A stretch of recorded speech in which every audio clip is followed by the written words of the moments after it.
All right, everyone, welcome to Ramblin with Lance Ash, which is me heading to work after a nice weekend. Got some painting done. As a matter of fact, if I have New Year's Eve off, so if I get this last little canvas done New Year's Eve before midnight, I'll have 40 paintings for the year, which is pretty good. So this weekend had the in-laws over for sort of the post-Christmas get-together. And before that, had my mother over, and she's been showing signs of dementia and hearing loss. Pretty bad hearing loss for some time, but it was horrible. Yeah. Found out some things, though. I should have asked her all this family history stuff a long time ago before she got to this state. Oh, Lord. Found out that her father, who was an alcoholic,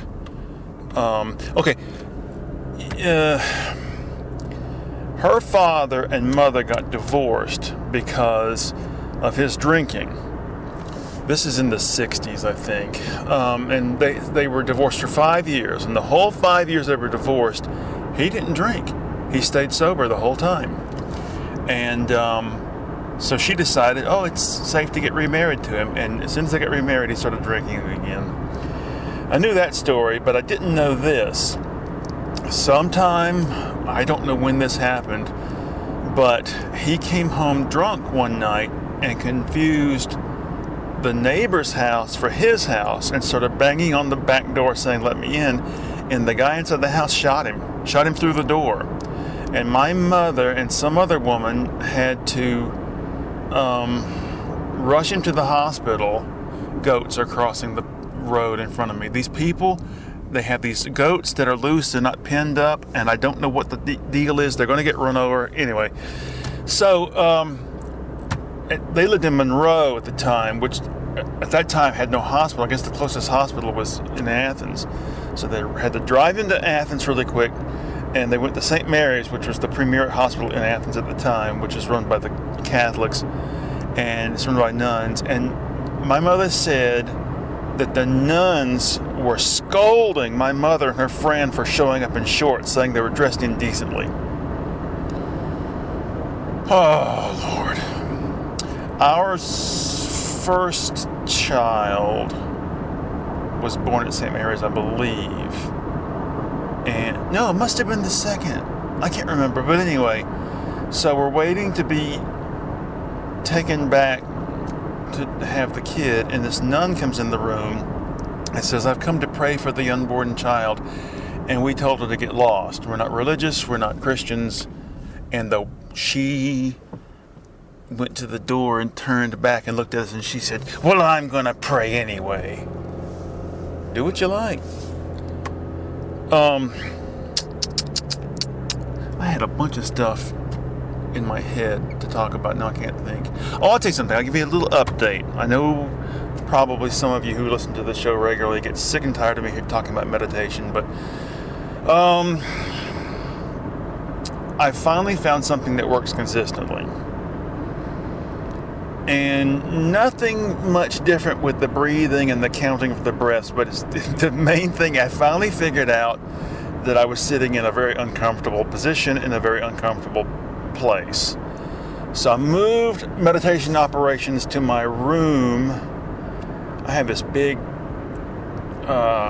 cushion that I have on my bed, and I sit on the floor up against the bed with the cushion behind me, and it's much more comfortable. And I realize now that was the issue all this time. That was the main issue all this time, was that I was sitting very uncomfortably, and it's made all the world of difference.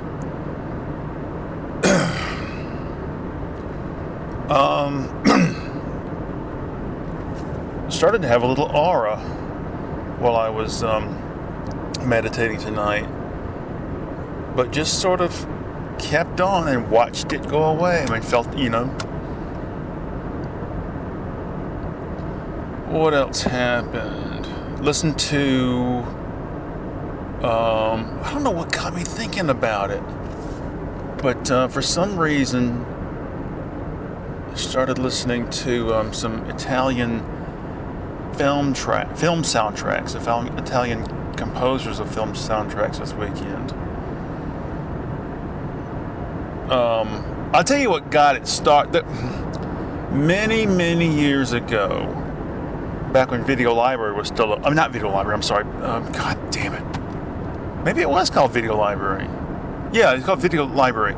It was a VHS rental place on the east side of Athens. Used to go there all the time. We knew the people who ran the place. Anyway, they had the series of Spike and Ike's Twisted Animation Festival, or whatever it is. I'm sure you've heard of it. And on one of them, I don't know the name of the short film, but it's basically this character with this wild hair walking along with a grumpy look on his face, and this music's playing, and he'll come across somebody enjoying their life, and the music stops, and he looks at him and he goes, "Fuck you," and that's it continues like, I don't know, a couple of minutes.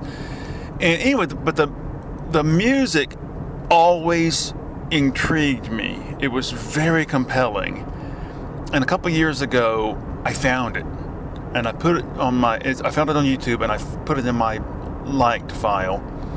And a couple weeks ago, I listened to it. Okay, there was a Danish composer and music. I don't know if he composed this piece or not. The name of the piece is called Aquarius, and it's through Old Georg music. It only lasts like 2 minutes, but there's something. It's very 60s soundtrack-ish sounding. It's basically just a piano riff with these strings behind it, and that's pretty much it. So I listened to it, and it's got this something about it. Just evokes childhood memories of seeing these weird films on TV. Because back in those days, television wasn't the smorgasbord of wonder that it is today. You were very limited, and so a lot of fringe channels or PBS, they would show these bizarre dubbed foreign films. And but anyway, so that got me thinking about film soundtracks from that era. And so listen to some of that this weekend, trying to find exactly what. Oh, and of course I listened to the opening credit theme for The Good, the Bad, and the Ugly. I saw that movie when I was a little kid, and that music has always just grabbed me. I need to rewatch that sometime. A lot of films I want to rewatch or just watch. The kind of films that I like,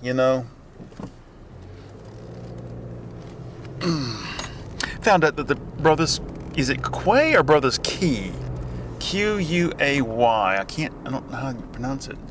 But anyway, I found out that they put out a film this year, a new one. I didn't even know they had one. I really like their short animated films, the stop motion stuff. But I tried to watch Institute Beniamenta, and I think I also tried to watch The Piano Tuner of Earthquakes. I just can't get into it. And they got another one, which I think a lot of their films are based on short stories by Bruno Schulz. And this recent one is too. And I've been hunting for something decent to read lately. I've been reading Naked Lunch, and I'm just going to give up on it. I'm just so bored with it. It's just typical Burroughs, endless descriptions of ejaculation, and you just get tired of it. How many times can you say the same collection of words? But anyway, so I found out that the University Library has collection of Bruno Schultz's stories with this story that they based a film on is in it. I'm thinking about getting it this maybe, I don't know, whenever. Maybe this coming week. Well, they'll probably be closed for the holidays. I really don't know. I don't think the UGA library opens up again until mid-January. So I will be so happy to have this this year over with. Oh, quick, before the show ends, I'm going to tell you something else. So, my mother's moving with my sister to Montana sometime in the near future. So, my mother gave me this great big box of cookbooks, and also gave me this butcher knife that I've wanted for years. The knife it's got to be 14 inches long. And she told me, I mean, I knew it was old because I knew it belonged to her mother, but she said it's over 100 years old, been in the family for over 100 years. And it's still in remarkably good condition. I thought I would have to replace the handle, but it's still in good condition. We put some wood conditioner on it, and we're going to put several layers on it. And the thing is still sharp as hell. Many years ago, I lived next door to these people, and they stole a Macy's credit card intended for me out of the mail and charged all this shit on it. I didn't even know I had a Macy's credit card coming in the mail. So anyway, I got in, Macy's months and months later. Why haven't you paid this bill? I didn't even know I had a bill. So anyway, I had to file charges against the woman who she was the main perpetrator. And her husband called. I was working at the university campus mail back then. This was 1991. He called me and basically made threats for me to drop the charges and blah blah. So I was driving a Ford Escort at the time, and I took the butcher knife and put it under the seat of my car in case he came after me. So I got that in these cookbooks, which we're going through to see which ones we want. The one that I really want is missing. I think it was a Southern Living cake cookbook, because it's got a recipe for cream cheese pound cake in there. Well, I think we actually found the recipe online, and I've made it twice. It's really good. Oh Lord, what else happened this weekend? Finally got to work on the new song a little bit. Oh dear me. Been watching High on Fire videos a lot lately. What a superior band. Really, really a superior band. Interesting lyrics, heavy music,